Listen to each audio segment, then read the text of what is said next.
اعوذ باللہ من الشیطان الرجیم، میں پناہ مانگتی ہوں اللہ تعالیٰ کی شیطان مردود سے۔ بسم اللہ الرحمن الرحیم، شروع کرتی ہوں اللہ تعالیٰ کے نام سے جو نہایت رحم کرنے والا بڑا مہربان ہے۔ السلام علیکم ورحمۃ اللہ وبرکاتہ۔ حضرت حلیمہ سعدیہ رضی اللہ تعالیٰ عنہا کا آپ صلی اللہ علیہ وآلہ وسلم کو حضرت آمنہ رضی اللہ تعالیٰ عنہا کو واپس یعنی سپرد کرنے کا واقعہ۔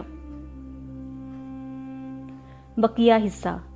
حلیمہ سعدیہ فرماتی ہیں، میں پریشانی کی حالت میں مکہ پہنچی۔ آپ کے دادا عبد المطلب کے پاس پہنچتے ہی میں نے کہا، میں آج رات محمد کو لے کر واپس آ رہی تھی۔ جب میں بلائی علاقے میں پہنچی تو اچانک کہیں گم ہو گئے۔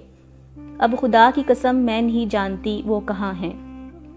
عبد المطلب یہ سن کر فوراً کعبہ کے پاس کھڑے ہو گئے۔ انہوں نے آپ کے مل جانے کے لیے دعا کی، پھر آپ کی تلاش میں روانہ ہوئے۔ ان کے ساتھ ورقہ بن نوفل بھی تھے۔ غرض دونوں تلاش کرتے کرتے تہامہ کی وادی میں پہنچے۔ ایک درخت کے نیچے انہیں ایک لڑکا کھڑا نظر آیا۔ اس درخت کی شاخیں بہت گھنی تھیں۔ عبد المطلب نے پوچھا، لڑکے تم کون ہو؟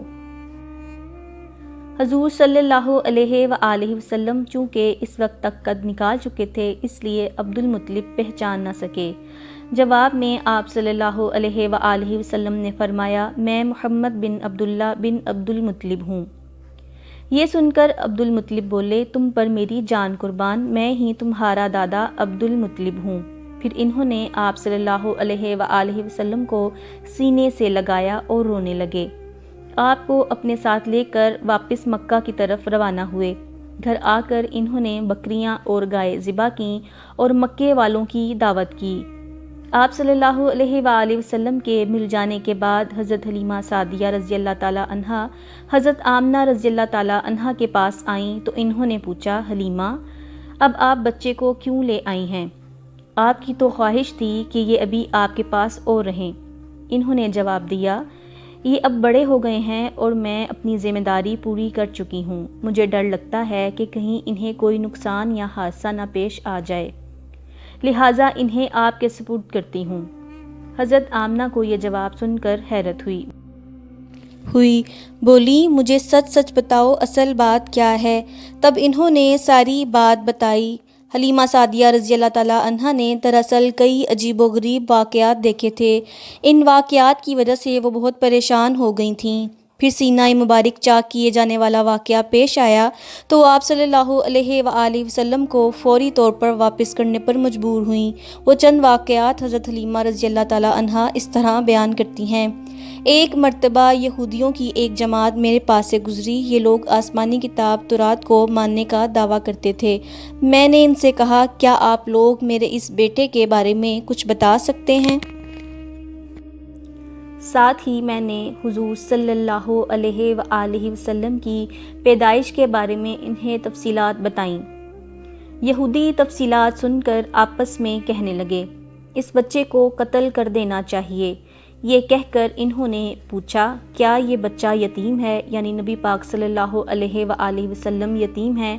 میں نے ان کی بات سن لی تھی کہ وہ ان کے قتل کا ارادہ کر رہے ہیں، سو میں نے کہا نہیں۔ تب انہوں نے کہا کہ اگر یہ بچہ یتیم ہوتا تو ہم اسے ضرور قتل کر دیتے۔ یہ بات انہوں نے اس لیے کہی کہ انہوں نے پرانی کتابوں میں پڑھ رکھا تھا کہ ایک آخری نبی آنے والا ہے، ان کا دین سارے عالم میں پھیل جائے گا، ہر طرف ان کا بول بالا ہوگا، ان کی پیدائش اور بچپن کی یہ علامات ہوں گی اور وہ یتیم ہوں گے۔ اب چونکہ ان سے حلیمہ سعدیہ نے یہ کہہ دیا کہ یہ بچہ یتیم نہیں ہے تو انہوں نے خیال کر لیا کہ یہ وہ بچہ نہیں ہے۔ اس طرح انہوں نے بچے کو قتل کرنے کا ارادہ ترک کر دیا۔ اسی طرح ان کے ساتھ ایک اور واقعہ پیش آیا۔ وہ آپ صلی اللہ علیہ وآلہ وسلم کو عکاص کے میلے میں لے آئیں۔ جاہلیت کے دور میں یہاں بہت مشہور میلہ لگتا تھا۔ یہ میلہ طائف اور نخلا کے درمیان میں لگتا تھا۔ عرب کے لوگ حج کرنے آتے تو شوال کا مہینہ اس میلے میں گزارتے، کھیلتے کودتے اور اپنی برائیاں بیان کرتے۔ حلیمہ سعدیہ رضی اللہ تعالیٰ عنہا آپ کو اپنے ساتھ بازار میں لے آئیں کہ ایک شخص کی نظر آپ پر پڑی۔ اسے آپ صلی اللہ علیہ وآلہ وسلم میں نبوت کی تمام علامات نظر آ گئیں۔ اس نے پکار کر کہا، لوگو اس بچے کو مار ڈالو۔ حلیمہ سعدیہ اس شخص کی بات سن کر گھبرا گئیں اور جلدی سے وہاں سے چلی گئیں۔ اس طرح اللہ تعالیٰ نے حضور صلی اللہ علیہ وآلہ وسلم کی جان بچائی۔ میلے میں موجود لوگوں نے اس شخص کی آواز سن کر ادھر ادھر دیکھا کہ کس بچے کو قتل کرنے کے لیے کہا گیا ہے، مگر انہیں وہاں کوئی بچہ نظر نہیں آیا۔ اب لوگوں نے اس شخص سے پوچھا، کیا بات ہے، آپ کس بچے کو مار ڈالنے کے لیے کہہ رہے ہیں؟ اس نے ان لوگوں کو بتایا کہ میں نے ابھی ایک لڑکے کو دیکھا ہے، معبودوں یعنی بتوں کی قسم، وہ تمہارے دین کے ماننے والوں کو قتل کرے گا، تمہارے بتوں کو توڑے گا اور وہ تم سب پر غالب آئے گا۔ یہ سن کر لوگ آپ صلی اللہ علیہ وآلہ وسلم کی تلاش میں ادھر ادھر دوڑے لیکن ناکام رہے۔ حلیمہ سعدیہ رضی اللہ تعالیٰ عنہا آپ صلی اللہ علیہ وآلہ وسلم کو لے کر واپس آ رہی تھیں کہ ذی الحجاز نامی جگہ سے ان کا گزر ہوا۔ یہاں بھی میلہ لگا ہوا تھا۔ اس بازار میں ایک نجومی تھا، لوگ اس کے پاس اپنے بچوں کو لے کر آتے تھے، وہ بچوں کو دیکھ کر ان کی قسمت کے بارے میں بتاتا تھا۔ حلیمہ سعدیہ اس کے نزدیک سے گزری تو نجومی کی نظر حضور صلی اللہ علیہ وآلہ وسلم پر پڑی۔ نجومی کو آپ صلی اللہ علیہ وآلہ وسلم کی مہر نبوت نظر آ گئی، ساتھ ہی آپ صلی اللہ علیہ وآلہ وسلم کی آنکھوں کی ہاتھ سرخی اس نے دیکھ لی۔ وہ چلا اٹھا، اے عرب کے لوگو، اس لڑکے کو قتل کر دو، یہ یقیناً تمہارے دین کے ماننے والوں کو قتل کرے گا، تمہارے بتوں کو توڑے گا اور تم پر غالب آئے گا۔ یہ کہتے ہوئے وہ آپ کی طرف جھپٹا، لیکن اسی وقت وہ پاگل ہو گیا اور اسی پاگل پن میں وہ مر گیا۔